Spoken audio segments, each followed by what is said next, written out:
Hello everyone. In this video we will discuss chapter number 5 of class 6th of science. इस video में और इसके आने वाले सभी पार्ट्स में हम इस चैप्टर को कम्प्लीटली डिस्कस करेंगे। तो स्टार्ट करते हैं chapter number 5, separation of substances. Separation यानी कि अलग करना। हमें सब्सटेंसेस को अलग करना है। किस तरीके से हम यूज़फुल या नॉन यूज़फुल सब्सटेंसेस को सेपरेट करते हैं वो हम देखेंगे इस चैप्टर के अंदर कम्प्लीटली। तो सबसे पहले स्टार्ट करते हैं हम।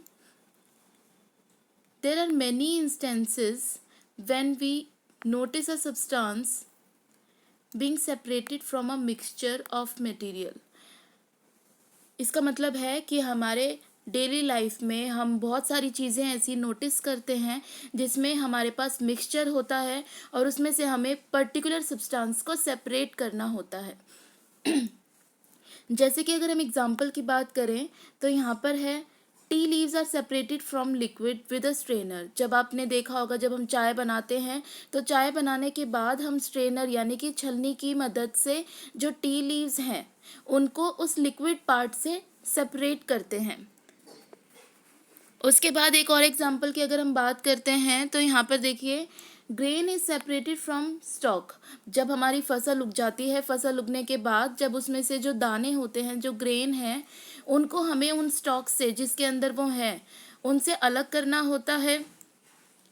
फसल काटने के बाद करते हैं हम, बिल्कुल करते हैं। नेक्स्ट एग्जांपल हम देख सकते हैं जो मिल्क और curd is churn to separate the butter. आपने देखा होगा जब दूध से बटर बनाया जाता है, मिल्क को चर्न करके बनाया जाता है, बटर को सेपरेट करते हैं हम मिल्क से। तो बहुत सारी ऐसी चीज़ें हैं जो हम नोटिस करते हैं जिसमें एक मिक्सचर में से हमें पर्टिकुलर सब्सटेंसेस को सेपरेट करना होता है। एक और एग्जांपल की अगर हम बात करें, आपने 3rd चैप्टर में पढ़ा होगा कि जो कॉटन फाइबर्स हैं उनको हम उसके सीड से सेपरेट करते हैं। कॉटन फाइबर जब बनाते हैं हम, कॉटन वूल से हम सीड्स को सेपरेट करेंगे और उसके ऊपर जो कॉटन फाइबर्स हैं उनको हम सेपरेट कर लेते हैं। जब आप खाना खाते हैं तो क्या होता है आपके साथ, आपको जो चिलीज़ उसमें है उनको आप सेपरेट कर लेंगे। दलिया या पोहा इस तरीके की कुछ चीज़ें खाते टाइम आप उन चिलीज़ को बिल्कुल सेपरेट करके अलग से आपकी जो प्लेट है या बाउल है उसमें सेपरेट कर देते हैं, निकाल लेते हैं, ताकि वो आप खा ना लें और आपको ज़्यादा मिर्च ना लगे, तीखा ना लगे। उसके बाद अगर आप सपोज़ करें आपको एक बास्केट हम दे दें और उस बास्केट में आपको मैंगोज़ और गुआवाज़ यानी कि 2 डिफरेंट फ्रूट्स को हम एक साथ रख के दे दें और आपको बोलें कि आप मैंगोज़ को और गुआवाज़ को एक दूसरे से सेपरेट करो, तो ये आपके लिए बहुत ज़्यादा ईजी होगा क्योंकि मैंगोज़ और गुआवाज़ देखने में एक दूसरे से बिल्कुल डिफरेंट हैं। उनका साइज़, उनका कलर सब कुछ डिफरेंट है और आप इजीली उनको पिक आउट करके सेपरेट कर सकते हो। लेकिन क्या होगा जब आपको कुछ इस तरीके का मटेरियल दिया जाए कि आप सेपरेट करो, यानी कि आपको एक बाउल में या एक प्लेट में आपको सैंड और सॉल्ट इन दोनों को मिक्स करके दे दें और कहें आपसे कि आप सेपरेट करो पिक आउट करके। तो जितना इजी हमारे लिए मैंगो और गुआवा को सेपरेट करना था, क्या हम सैंड और सॉल्ट को एक दूसरे से पिक आउट करके उन सब्सटेंसेस को क्या सेपरेट कर सकते हैं हैंड पिकिंग के थ्रू? बिल्कुल नहीं कर सकते, इम्पॉसिबल टास्क है ये हमारे लिए। तो हम हैंड से पिक आउट करके सैंड को या फिर सॉल्ट को सेपरेट नहीं कर सकते। तो ये हमारे कुछ एग्जाम्पल थे डेली लाइफ में जिनमें हमें सेपरेशन की ज़रूरत होती है, हम करते हैं। तो यहाँ पर जो पहेली है, इसका एक क्वेश्चन है कि हमें सेपरेशन करने की ज़रूरत ही क्यों पड़ती है, हम क्यों करते हैं सेपरेशन, ये जानना चाहती है। तो इसके लिए हम क्या करेंगे, एक टेबल है, एक्टिविटी करेंगे हम, एक्टिविटी 1। इसमें हमें 3 कॉलम्स दिए हैं, इन तीनों कॉलम्स में हमें मैचिंग करनी है। जैसे मैच द कॉलम्स होते हैं, हमें ठीक वही करना है इसके अंदर। अब देखिए इसमें हमें अपना आंसर जो है हमें ढूंढना। हमारे पास एक क्वेश्चन था पहेली का कि हम सेपरेशन की हमें ज़रूरत ही क्यों पड़ती है, हम क्यों करते हैं सेपरेशन। इसका आंसर भी मिल जाएगा हमें इस एक्टिविटी के थ्रू। तो स्टार्ट करते हैं। सबसे पहले हमारे पास सेपरेट स्टोन्स फ्रॉम राइस। आपने देखा होगा जब आपकी मदर जो है राइस बनाती हैं या पल्सेस बनाती हैं, मतलब दालें, कुछ भी बनाती हैं तो उसमें से पहले उसको साफ़ करती हैं अच्छे से, उसमें कोई भी डस्ट पार्टिकल्स हैं या फिर उसमें स्टोन के छोटे छोटे पीसीज हैं, अगर उन्हें सेपरेट करती हैं वो, तो क्यों करती हैं? ताकि जो, क्योंकि वो जो स्टोन्स हैं अगर किसी तरीके से हमारे फूड में वो चले गए तो हमारे लिए वो बहुत ज़्यादा हार्मफुल हो सकते हैं। अगर हम खा लें उन स्टोन पीसेस को तो बहुत ज़्यादा हमारे लिए हार्मफुल होंगे। तो हम क्यों करते हैं उनको सेपरेट? पर्पस क्या है हमारा? ताकि हम इम्प्योरिटीज़ को यानी कि हार्मफुल सब्सटेंसेस को सेपरेट कर सकें एक दूसरे से। जो हमारा चावल थे या जो हमारे राइस थे, पल्सेस थे, उनसे इम्प्योरिटीज़ को या फिर हार्मफुल सब्सटेंसेस को हम बिल्कुल रिमूव कर सकें। उसके बाद हम करेंगे क्या सेपरेटेड कंपोनेंट्स का? हम जो भी इम्प्योरिटीज़ थी उनको क्या कर देंगे? थ्रो कर देंगे यानी कि फेंक देंगे। उसके बाद सेकंड है हमारे पास जो जो churning milk to obtain butter. हम जो मिल्क है उसको चर्न करेंगे ताकि हम बटर को सेपरेट कर सकें। अब आपने देखा होगा कभी ये प्रोसेस होते हुए, हम बटर को भी यूज़ करते हैं और बटर को सेपरेट करने के बाद जो हमारे पास लिक्विड बचेगा, लस्सी जिसे हम कहते हैं, उसे भी हम यूज़ करते हैं। तो यानी कि हम दोनों कंपोनेंट्स को यूज़ करेंगे। तो इसमें क्या है, ये to separate two different but useful components, दोनों ही हमारे लिए यूज़फुल होंगे और दोनों को ही हम यूज़ करेंगे। ये देखिए यहाँ पे we use both the components. उसके बाद है हमारे पास थर्ड, सेपरेट टी लीव्स। यानी कि जब चाय बनाने के बाद हम टी लीव्स को लिक्विड से सेपरेट करते हैं तो हम क्या करते हैं? अब टी लीव्स जो हमने सेपरेट करी हैं, अगर गलती से फॉर एग्ज़ाम्पल हम उन्हें चाय के साथ कुछ दाने, उसके कुछ सीड्स अगर हम खा लें, हमारे बॉडी में अगर चले भी जाते हैं तो हमारे लिए हार्मफुल नहीं होंगे। लेकिन देखा जाए तो हमारे लिए नॉन यूज़फुल तो है ही, हमें उनकी कोई ज़रूरत नहीं, हमें सिर्फ वो लिक्विड पार्ट की ज़रूरत थी। तो हम नॉन यूज़फुल को कंपोनेंट्स को यहाँ से रिमूव कर देंगे और क्या यूज़ करेंगे? सॉलिड कंपोनेंट को हम फेंक देंगे और जो लिक्विड पार्ट है हम उसे यूज़ करेंगे। यही होगा इसके अंदर। तो हमारे पास 3 पर्पस आए जिनकी वजह से, जिनके लिए हम सेपरेशन करते हैं। एक तो 2 यूज़फुल कंपोनेंट्स को सेपरेट करने के लिए, सेकंड है नॉन यूज़फुल कंपोनेंट्स को सेपरेट करने के लिए, थर्ड है हार्मफुल कंपोनेंट्स को सेपरेट करने के लिए। तो इसीलिए हमें ज़रूरत होती है ताकि हम सेपरेशन करें और क्या करें, हम वी नीड टू सेपरेट, हमें ज़रूरत है सेपरेट करने की ताकि हार्मफुल और नॉन यूज़फुल सब्सटेंसेस को हम मिक्सचर से रिमूव कर सकें। भी सेपरेट, हम 2 यूज़फुल कंपोनेंट्स को भी सेपरेट करते हैं। और जब हम सेपरेशन करते हैं तो हम सॉलिड्स की भी सेपरेशन कर सकते हैं, 2 लिक्विड्स की भी सेपरेशन कर सकते हैं, इवन गैसेस की भी कर सकते हैं।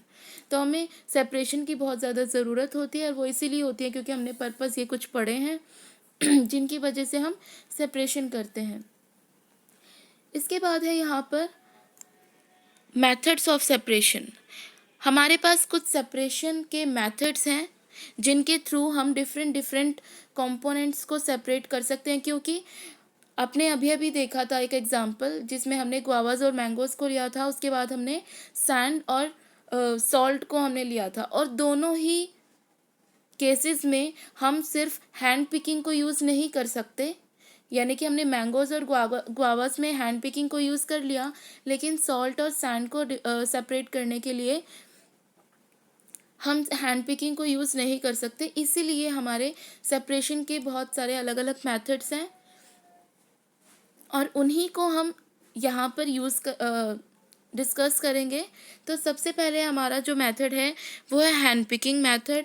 हैंड पिकिंग मेथड नाम से ही हमें पता चल रहा है कि हमारे हाथों की मदद से हम जिन्हें भी हमें सेपरेट करना है उन्हें हम पिक आउट कर लेंगे और रिमूव कर देंगे, यही होगा। इसको हम एक एक्टिविटी के थ्रू समझेंगे।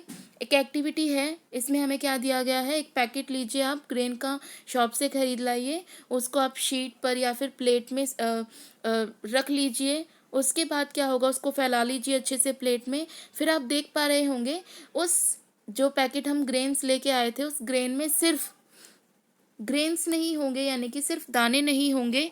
आप उसमें नोटिस करेंगे कि उसके अंदर कुछ स्टोन के पीसेस भी होंगे, ठीक है। और हस्क यानी कि जो उसके साथ घास फूस जो भी आ गई थी, हमारी स्टॉक्स के कुछ पीसेस आ गए थे, ठीक है।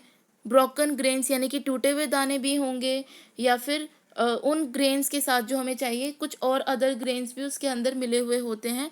तो इस तरीके से हमें इन सबको सेपरेट करना पड़ेगा। अगर हमें पर्टिकुलर वो ग्रेन्स चाहिए तो हम क्या करते हैं, आपने घर में देखा होगा आपकी मदर को प्लेट में उनको अच्छे से सेपरेट करके और हाथ के साथ उन्हें यानी कि हैंड पिकिंग के थ्रू उन्हें सेपरेट करती हैं। उसके बाद क्या होगा कि जो हैंड पिकिंग की मदद से जब वो कर रही हैं तो क्या कर रही हैं, जो भी लार्जर पार्टिकल्स थे, आप हैंड पिकिंग की हेल्प से क्यों कर पाते हो? एक तो जो आपके ग्रेन्स होंगे उनसे जो भी इम्प्योरिटीज़ होंगी वो बिल्कुल डिफरेंट होती हैं, कलर में भी, साइज़ में भी। अगर बड़ी बड़ी होंगी तो आप इजीली उन्हें पिक आउट कर सकते हैं, ठीक है।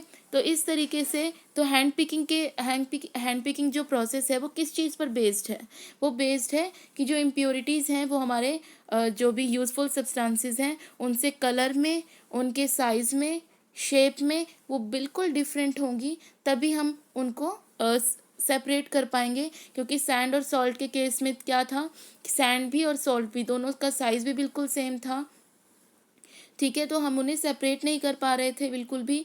लेकिन इसमें क्या होगा, हैंड पिकिंग हम तभी कर पाएंगे जब इम्प्योरिटीज़ का साइज़, शेप, कलर बिल्कुल डिफरेंट होगा और वो कम क्वांटिटी में प्रेजेंट होंगे। यानी कि ये नहीं है कि जितने राइस के दाने हैं, जितने गेहूं के दाने हैं, उतने स्टोन के भी दाने हो, तो फिर तो हम हैंड पिकिंग करते ही रह जाएंगे और हमसे होगा भी नहीं। तो क्या मैटर करेगा यहाँ पे, क्वांटिटी भी इतनी ज़्यादा नहीं होनी चाहिए।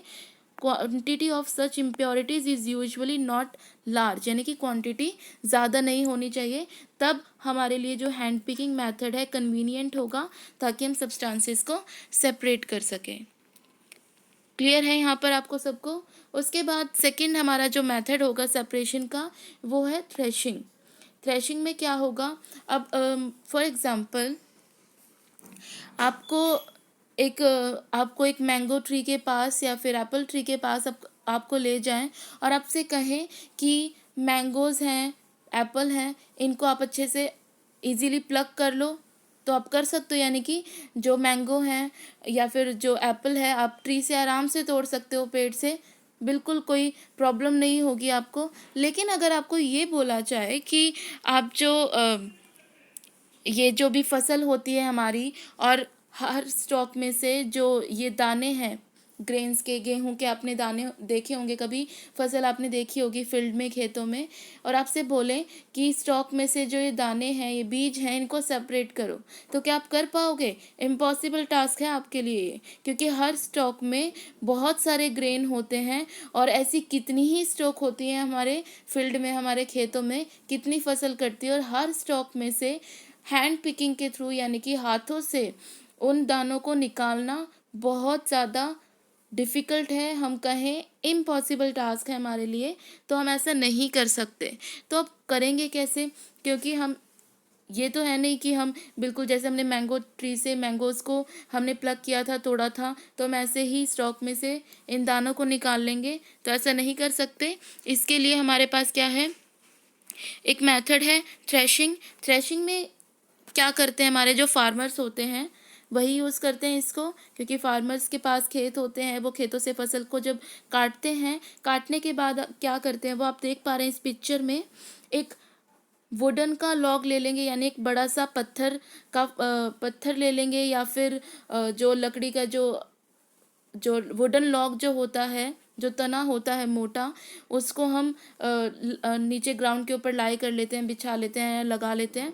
उसके बाद हम क्या करेंगे, वो कुछ स्टॉक्स लेगा, यानी कि जो फार्मर है कुछ स्टॉक्स को अपने हाथों में पकड़ेगा, उनका अच्छे से एक बंच बनाएगा, और फिर क्या करेगा, बीट करेगा। ये देखिए, इस बंच को, ये स्टॉक का जो बंच है, इसको इस स्टोन के जो भी ये लॉग रखा हुआ है यहाँ पर, इसके साथ बीट करेगा। The stalks are beaten to free grains, यानी कि इतनी ज़ोर ज़ोर से उसको पीटेगा उन स्टॉक्स को उस पत्थर के साथ, ताकि वो दाने अपने आप ही अलग हो जाएं। क्योंकि क्या होता है कि जो हम जब भी फसल काटते हैं, जो किसान फसल काटते हैं, पहले उनको सन में ड्राई कर लेते हैं अच्छे से, यानी कि सन रेज में कुछ टाइम के लिए ड्राई कर लेते हैं, ताकि वो सूख कर बिल्कुल, मतलब हल्के हो जाएं, सूखने के बाद हल्के हो जाएंगे और थोड़े टाइट हो जाएंगे, ताकि जैसे ही हम उनके साथ उनको वुडन लॉक के साथ या पत्थर के साथ बीट करेंगे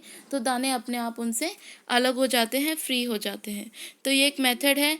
लेकिन आजकल क्या है, हमारे पास इतनी सारी मशीन्स अवेलेबल हैं, तो हम उनकी हेल्प से ही स्टॉक से जो ग्रेन्स हैं इनको लार्ज क्वांटिटीज़ में और बहुत ही कम टाइम में इजीली सेपरेट कर लेते हैं, जो कि किसान बहुत टाइम लगा कर पाता था या बहुत मेहनत लगती थी उसमें। अब ये बहुत जल्दी हो जाता है मशीन्स की मदद से। उसके बाद थर्ड मेथड है हमारे पास विनोइंग। विनोइंग के अंदर क्या होगा, अब फॉर एग्ज़ाम्पल आपको एक टास्क दिया जाए कि आपको जो जितने भी आपके पास आपको एक ग्रेन दे दिए बहुत सारे, उनके अंदर बहुत सारी मिट्टी भी है, यानी कि डस्ट पार्टिकल है, सैंड है, उसके अंदर रेत है, और बहुत सारी हमने ब्रोकन यानी कि उनको बिल्कुल पीस कर हमने ड्राई लीव्स उसके अंदर डाली हुई हैं, और कहें आपसे कि आप हैंड पिकिंग के थ्रू या फिर किसी भी चीज़ के थ्रू इन्हें सेपरेट कीजिए, तो आप नहीं कर पाएंगे। इसके लिए एक प्रॉपर मेथड होगा, क्योंकि सैंड को इतनी सारी सैंड मिट्टी होगी और आपसे बोलें कि आप हैंड पिकिंग के थ्रू कीजिए, तो बिल्कुल इम्पॉसिबल है, आप नहीं कर पाएंगे, क्योंकि सैंड को या मिट्टी को हाथ के थ्रू रिमूव करना बहुत मुश्किल है, और वो भी बहुत ज़्यादा क्वांटिटी में। क्योंकि हमने हैंड पिकिंग के लिए क्या कुछ बेसिस देखे थे। एक तो उसका साइज़ बहुत बड़ा होना चाहिए, साइज़ शेप अलग होनी चाहिए, ठीक है, और कम क्वांटिटी में होने चाहिए, क्योंकि ज़्यादा होंगे तो हम वैसे ही हैंड पिकिंग के थ्रू नहीं निकाल पाएंगे। तो इसके लिए एक प्रोसेस है विनोइंग। विनोइंग के अंदर आप यहाँ पे एक फिगर देख पा रहे हैं, एक लेडी क्या कर रही है, उसके पास एक यहाँ पर एक ये छलनी है या एक प्लेट हम ले सकते हैं, इसके अंदर उसने कुछ उन दानों को रखा, और यहाँ पर एक रेस्ड प्लेटफॉर्म पे यानी कि एक स्टूल पर या किसी भी ऊंचाई पर वो खड़ी हो गई है। अब उसने अपने हाथों को फैलाया और इस तरीके से पकड़ लिया उसको, और सामने से क्या है, हवा आ रही है, या फैन वगैरह ऑन कर देते हैं, जो टेबल फैन वगैरह होते हैं उनको उनको जब हम ऑन करेंगे, या फिर नेचुरली भी हो सकता है जब बहुत ज़्यादा हवा चल रही हो तब ये प्रोसेस किया जा सकता है।